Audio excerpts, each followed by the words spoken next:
बहुत समय पहले श्रावस्ती नगर में किसा गौतमी नाम की एक महिला रहती थी।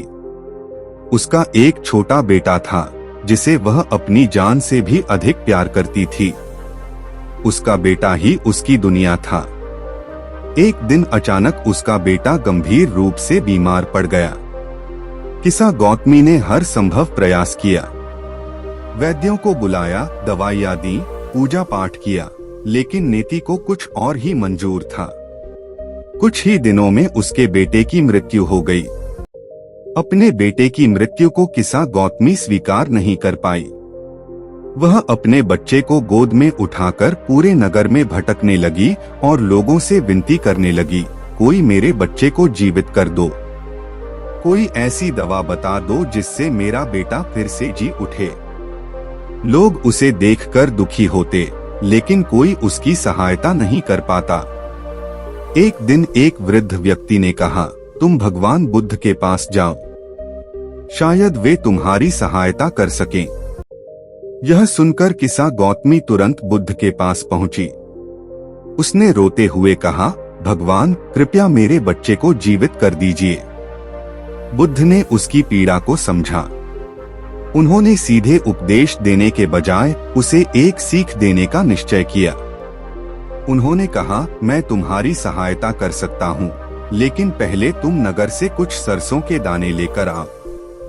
ध्यान रखना, वे सरसों के दाने ऐसे घर से होने चाहिए जहाँ कभी किसी की मृत्यु न हुई हो। किसा गौतमी को आशा की किरण दिखाई दी। वह तुरंत घर घर जाने लगी। पहले घर में उसने सरसों के दाने मांगे। घर वालों ने खुशी खुशी देने की बात कही। तब उसने पूछा, क्या इस घर में कभी किसी की मृत्यु हुई है?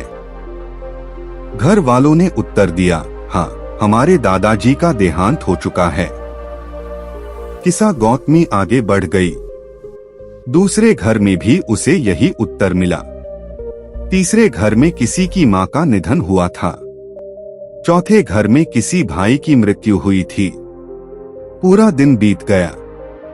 वह एक घर से दूसरे घर जाती रही, लेकिन उसे ऐसा कोई घर नहीं मिला जहां कभी किसी की मृत्यु न हुई हो। धीरे धीरे उसे एहसास होने लगा कि मृत्यु केवल उसके जीवन का दुख नहीं है, यह संसार का एक अटल सत्य है। हर परिवार ने किसी न किसी प्रियजन को खोया है। जैसे जैसे रात होने लगी, उसका मन बदलने लगा। उसके भीतर का मोह और अज्ञान कम होने लगा। वह नगर के बाहर एक शांत स्थान पर बैठ गई और सोचने लगी, मैं अकेली नहीं हूँ।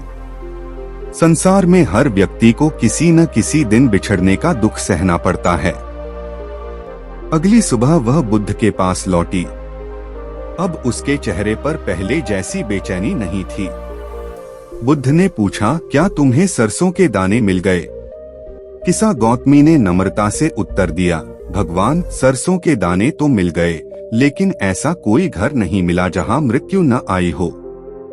बुद्ध मुस्कुराए और बोले, जिस प्रकार पके हुए फल एक दिन पेड़ से गिरते हैं, उसी प्रकार जन्म लेने वाला प्रत्येक प्राणी एक दिन मृत्यु को प्राप्त होता है। यही जीवन का नियम है। उन्होंने आगे कहा, दुख तब बढ़ता है जब हम उस सत्य को स्वीकार नहीं करते जिसे बदला नहीं जा सकता। शांति तब मिलती है जब हम जीवन की वास्तविकता को समझ लेते हैं। किसा गौतमी की आंखों से आंसू बह निकले, लेकिन इस बार वे केवल दुख के आंसू नहीं थे।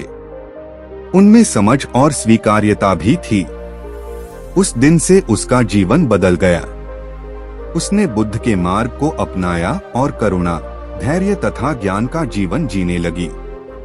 भगवान बुद्ध ने अपने शिष्यों से कहा, जो व्यक्ति जीवन की नश्वरता को समझ लेता है, वह मोह और दुख से मुक्त होने का मार्ग पा लेता है।